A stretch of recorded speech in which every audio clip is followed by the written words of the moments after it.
Obrigado. Bom dia a todas, bom dia a todos. Queria saudar aqui os parlamentares, os servidores da casa, os trabalhadores, saudar especialmente aqui o povo de Tabuleiro, que se faz presente, seu gestor também, muito grato pela presença. Veja, eu quero voltar ao tema de ontem. Ontem eu ocupei a tribuna fazendo a análise da proposta de reforma da Previdência do Estado. Para quem não pôde ouvir o nosso pronunciamento de ontem, vou fazer uma breve retrospectiva. Dia 9 de dezembro... Não, vamos fazer uma retrospectiva maior. Por ocasião da reforma da Previdência Federal, que tramitou um ano. Eu queria que os senhores que estão me ouvindo agora na rádio prestassem atenção nas datas. A reforma da Previdência Federal demorou um ano, praticamente, de tramitação. Um ano. Um ano em que foram feitas manifestações públicas, debates intensos, uma disputa parlamentar grande. Perfilaram-se contra a reforma vários especialistas, técnicos, movimentos sociais, parlamentares. Por exemplo, aqui do Estado do Ceará, nenhum parlamentar do PDT votou a favor da reforma. Nenhum. Votou a favor. E eu quero dizer que eu fui contra a reforma federal e sou contra a reforma estadual. É importante pensar nisso. No dia 3 de dezembro, o secretário Marinho, que é secretário da Previdência do Ministério, exara uma portaria. Uma portaria é uma norma precária, uma norma administrativa, é uma norma, portanto, que não dá segurança jurídica. Essa norma determinava um prazo para julho de 2020 para a adequação de estados e municípios. Pronto, aí eu vou abrir a segunda observação. Os estados e municípios estavam no texto inicial da reforma. Foi uma derrota do governo federal, porque houve a retirada dos estados e municípios para a chamada PEC paralela. Então, a sociedade brasileira, sobretudo os servidores públicos, estavam aguardando esta PEC, né, para dar combate nessa PEC paralela, que não foi até agora. Hoje é dia 12 de dezembro, esta PEC não foi aprovada. Todos nós já somos sabedores do mal que é a reforma da Previdência, sobretudo aos mais pobres. Há pouco eu comentava com um parlamentar aqui. Veja, a aposentadoria por invalidez, ela deixa de ser integral. Então, você degrada as condições dos mais pobres. A pensão passa a ser taxada. A pensão passa... Isso é perverso. Não há outra palavra. Isso é perverso. Pois bem, no dia 9 de dezembro, o governador chama sua base e diz que vai editar uma reforma estadual, uma PEC e uma lei complementar. Uma PEC é uma proposta de emenda constitucional que eleva a idade mínima e um projeto de lei complementar alterando as regras da aposentadoria dos servidores públicos estaduais. No dia 10 de dezembro, pasmem, Dia Internacional dos Direitos Humanos, o governador envia essa mensagem à Assembleia.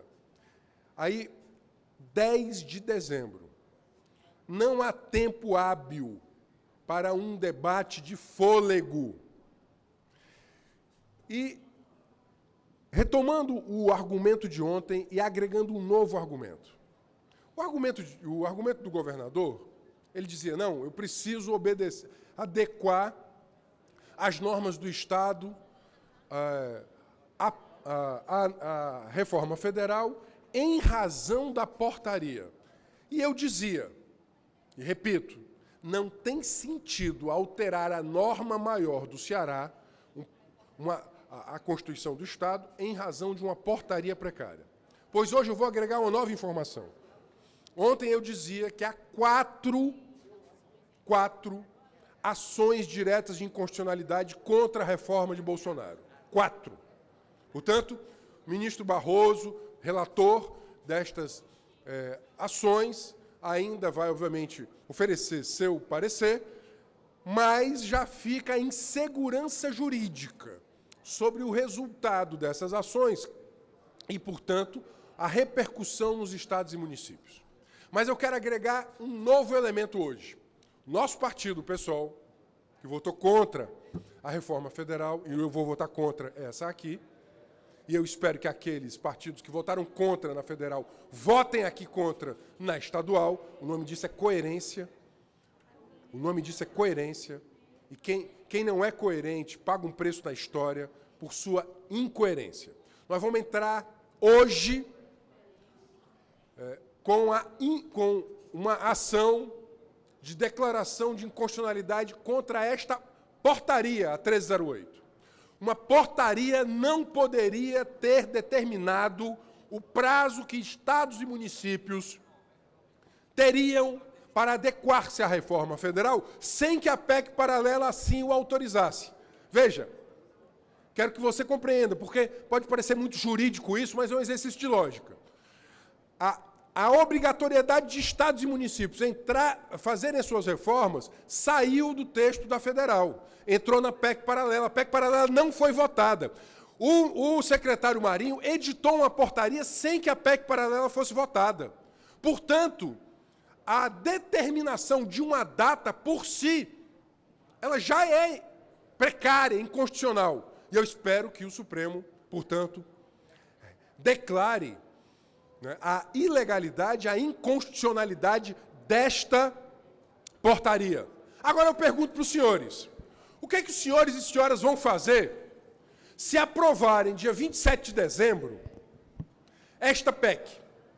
E, lá em fevereiro, o Supremo decidir, não poderia esta portaria ser editada. Os senhores terão alterado a Constituição do Estado, será a nossa maior norma, por causa de uma portaria inconstitucional, declarada inconstitucional? Isso é temerário.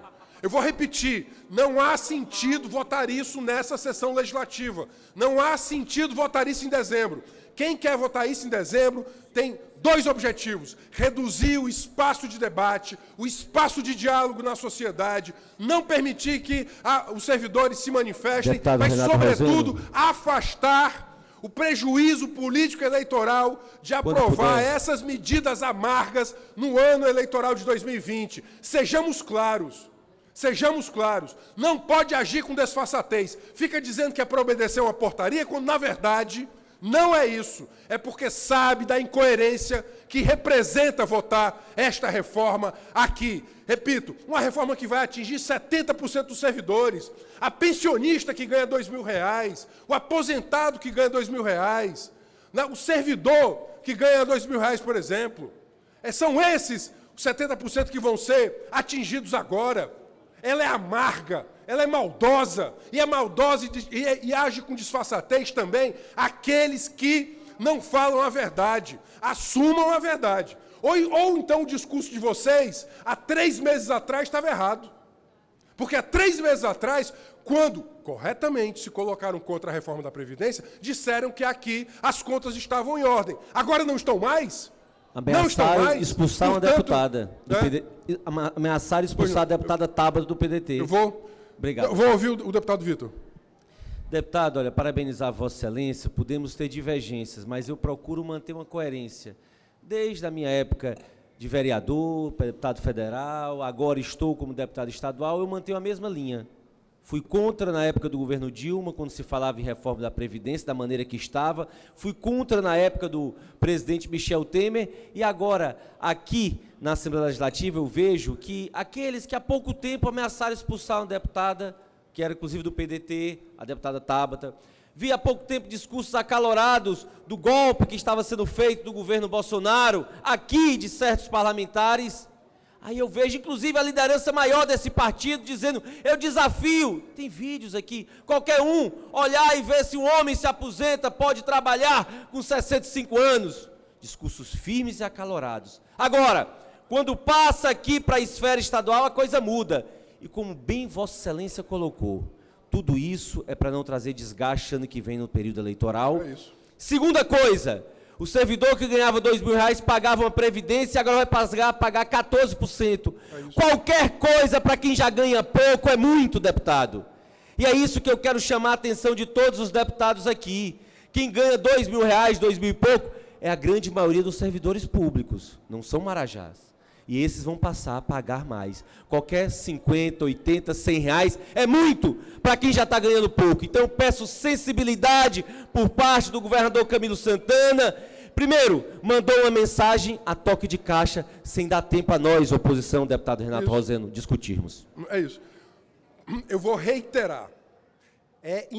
Há uma insegurança jurídica. A portaria é inconstitucional. A própria emenda 103, ela ainda precisa de análise do STF. O STF sequer julgou a constitucionalidade da própria emenda. Aí vai se fazer a toque de caixa, apressadamente, de forma no apagar do ano de 2019. Esta reforma não tem... Veja, é pedir de nós que nós abdiquemos da lógica e da razão. Nós precisamos de lógica e de razão.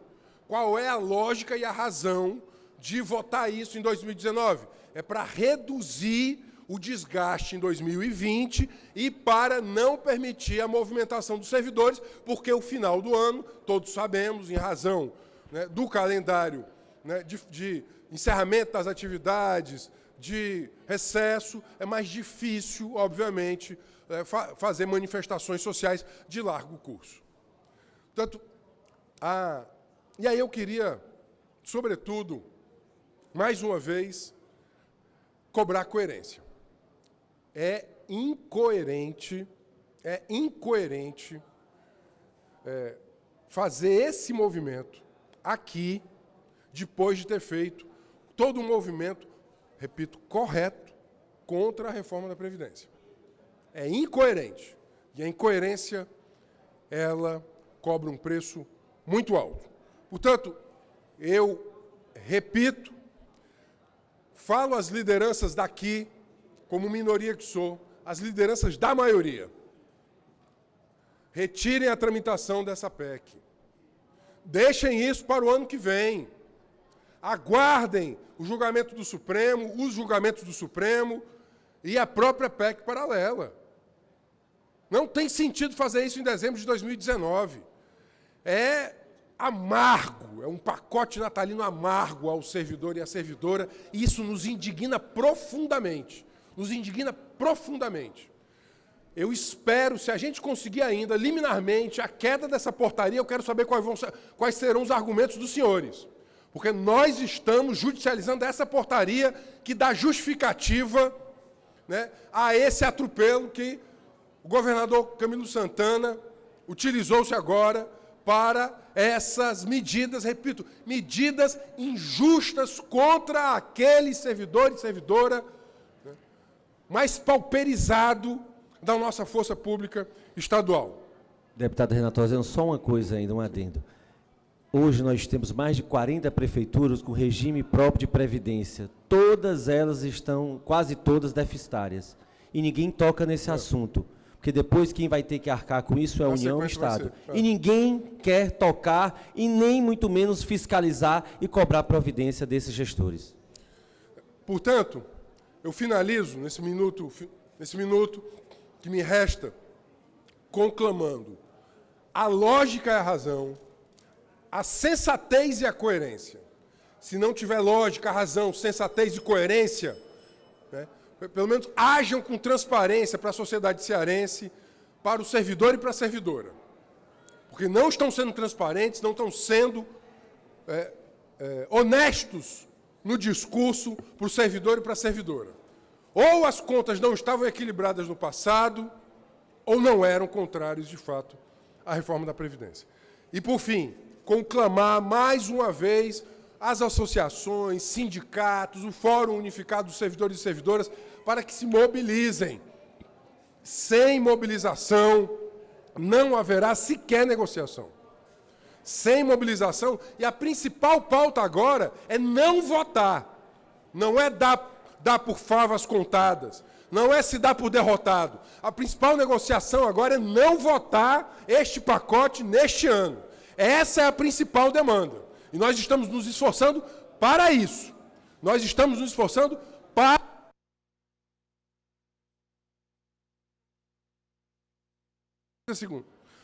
Nós estamos nos esforçando para isso, para não permitir que essa tunga dos direitos seja feita.